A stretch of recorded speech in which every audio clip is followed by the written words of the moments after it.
My brain split and I went, oh my gosh, we can keep going with different kids. Forever. We can keep going with different kids. Forever. You know, a lot of people think that Toy Story 4 is where the whole thing sort of started falling apart. But as a writer, I think it could have worked really well and made total sense if Pixar hadn't made a couple of really simple writing mistakes. That's what we're going to chat about today, because if you can avoid the mistakes that Pixar made, you'll write a series so perfectly connected that readers will beg for another one, instead of going, oh, there's another one? So let's start with Toy Story 1. We're going to watch a little bit of it together. Let me pull it up. Now, in most stories, the main character is going to learn something by the end that they didn't know at the start. They're going to grow in some way. They're going to end up being a better person. So let's see what Woody is like at the beginning of Toy Story 1. And also, there has been a bit of a mix-up. This is my spot, see? The bed here. Local law enforcement. It's about time you got here. I'm Buzz Lightyear, Space Ranger, Universe Protection Unit. My ship has crash-landed here by mistake. Yes, it is a mistake, because you see, the bed here is my spot. I need to repair my turbo. So we see Woody here being kind of like threatened that Buzz is here invading his space. Like, this is my spot. I'm the favorite. I go on the bed. You shouldn't be here. So this is what he's like at the beginning of the story. Let's just see how it's different by the end. Buzz Lightyear, you are not worried, are you? Me? No. Mm-mm. A large box. Are you? Now, Buzz, what could Andy possibly get that is worse than you? So there's clear character growth, right? Instead of finding all of his value in being Andy's favorite toy, he has learned that he can still have value when he shares the favorite spot with Buzz. So Pixar did that really well with Toy Story 1. Woody has a lovely character arc. But the growth and the change doesn't happen immediately. We see it over the course of the story, right? Like at the start, it's really easy for Woody to stay stuck in his ways and avoid change. But by the middle of the story, it gets harder for him to ignore the change. He can't continue avoiding this lesson that he needs to learn without there being bigger consequences. And by the end, it's impossible to avoid change without risking something huge, like a fellow toy being blown up and it being all his fault. If he learned during the story that he was a worthless piece of trash, No, toys.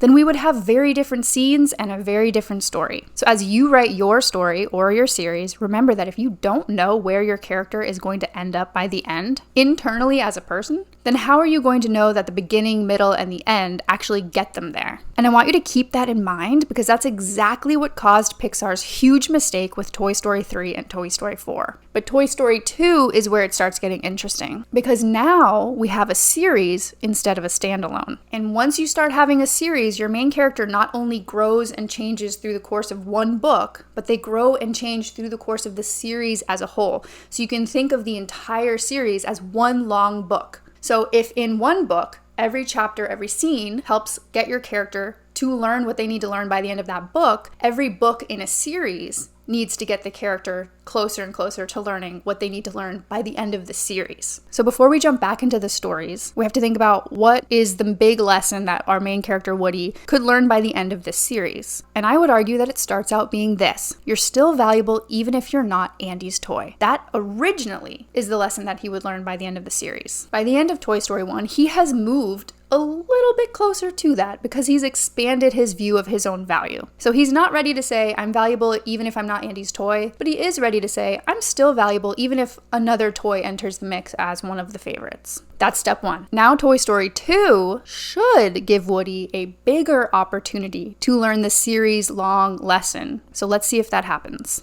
You should never tangle with the unstoppable duo of Woody and Buzz Lightyear! Oh no.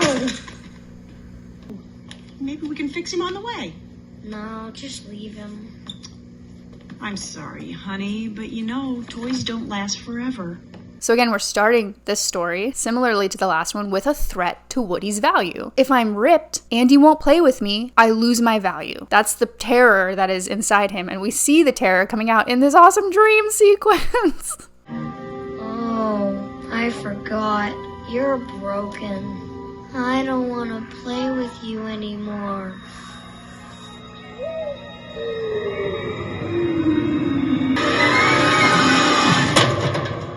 Straight into the trash. Like, do we see how Woody is having a crisis of value here? Okay. I don't know if Pixar really made that clear, so I just wanted to say that.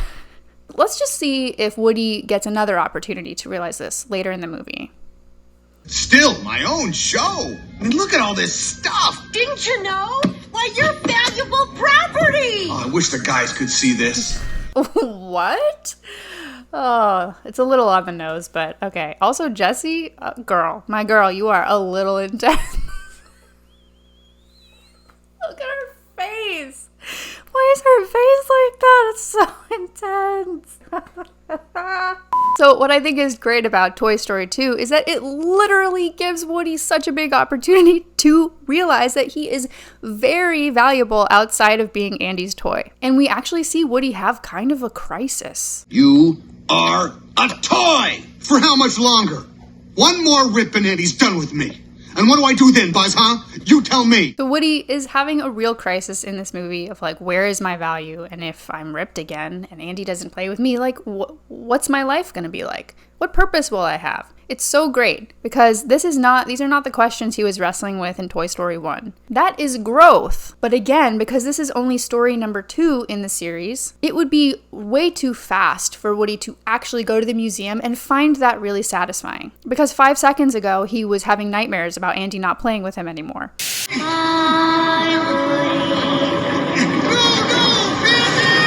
Anyway, at the end, he lands here. What am I doing? Buzz! Wait! Wait! Where are you going? You're right, Prospector. I can't stop Andy from growing up. But I wouldn't miss it for the world. Oh, it's so cute. Still worried? About Andy? Nah. It'll be fun while it lasts. I'm proud of you, cowboy. Besides, when it all ends, I'll have old Buzz Lightyear to keep me company. For infinity and beyond. Now, Woody still learns a great lesson throughout Toy Story 2. And you could argue that it's, something like temporary, meaningful connection is better than like eternal value, but without any meaningful connection. Or maybe even that love and loyalty are worth it, even if you eventually lose that relationship. Do you see how cool it is that when you know how your character is going to change throughout your story, everything can tie back to that? Your main character, your side characters, your scenes. It's the one thing in your story that will keep everything aligned and connected. I just think that's so cool. More people should be talking about this. It makes your life so much easier. Okay. However, if you don't align everything with that character change, that's when things start falling out of place and getting messy. Which is exactly what we see happening starting in Toy Story 3. Everybody thinks Toy Story 4 is when things went off the rails, but actually the seeds were planted in Toy Story 3. If this is going to be the end of the trilogy, then it should be Woody's final opportunity to realize the big lesson of the series, which is I'm still valuable even if I'm not Andy's toy. And the great thing is, Toy Story 3 does show us that happening. That's one of the main reasons you feel satisfied at the end of that movie. And you feel like the story should have ended there, and you'd be partially right. But there's a big issue with the timing of Toy Story 3 that nobody talks about.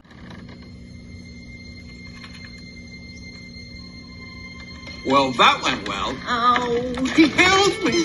He actually held me. Oh, this is just sad. Who are we kidding? The kid's 17 years old. We ain't ever getting played with.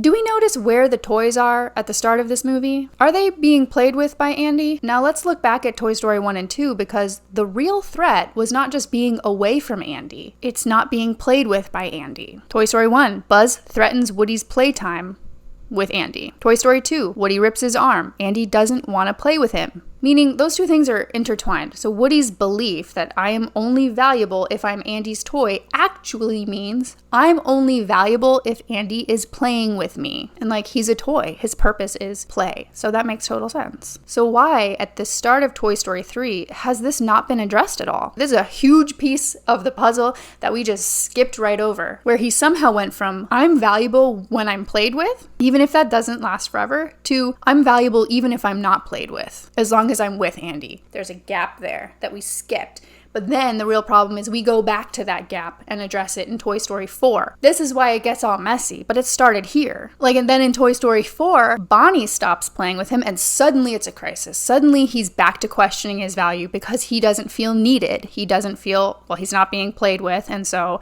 that threatens his core value. So Toy Story 3 feels like a satisfying ending, but he hasn't really been Andy's toy with the definition of you must be played with for years. And not only that, but Woody loves Andy way more than Bonnie. He's known Bonnie all of 5 seconds, and yet when she stops playing with him, that's what sparks the crisis. There was no crisis when Andy stopped playing with him? I find that very hard to believe. Anyway, so that is why I would argue that Toy Story 4 is actually necessary for Woody's development. It just came out of order.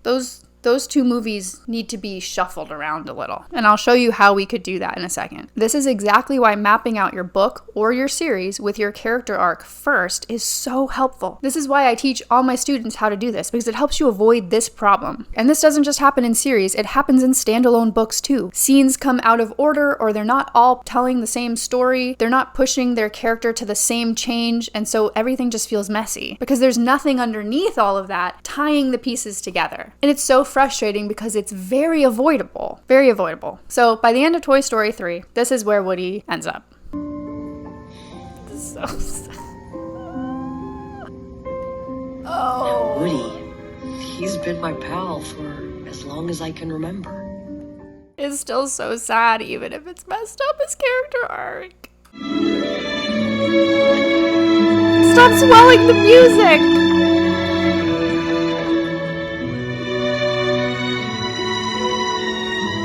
So long, partner. It's really dry in here. It's really dry. A lot of dry air happening.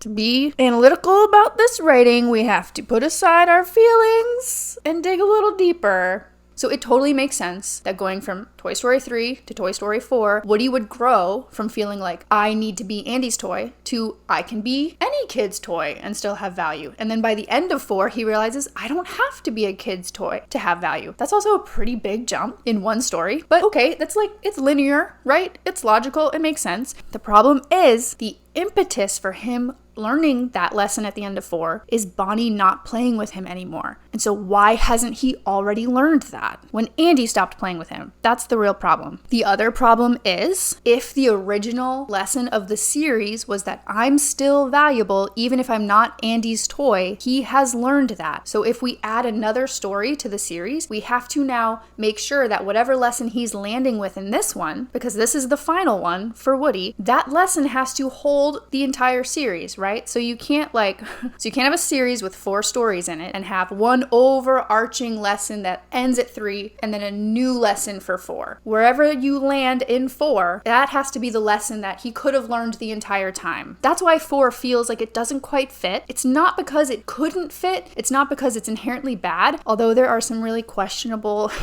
writing choices in number 4. Who do you think it is? Who? The voice inside of you. Who do you think it is? Me? Fascinating. It's just that you added to a series without taking the overarching arc into account. And so, of course, your stories don't all perfectly match that. But they should. Otherwise, you get the weird, awkward number 4 that's where did this come from? I would argue that Toy Story 4 shifts the overarching lesson of the series from I'm valuable even if I'm not Andy's toy to I'm still valuable even if I'm not any kid's toy. I have value in and of myself, right? I don't need to be played with by a kid to still have value.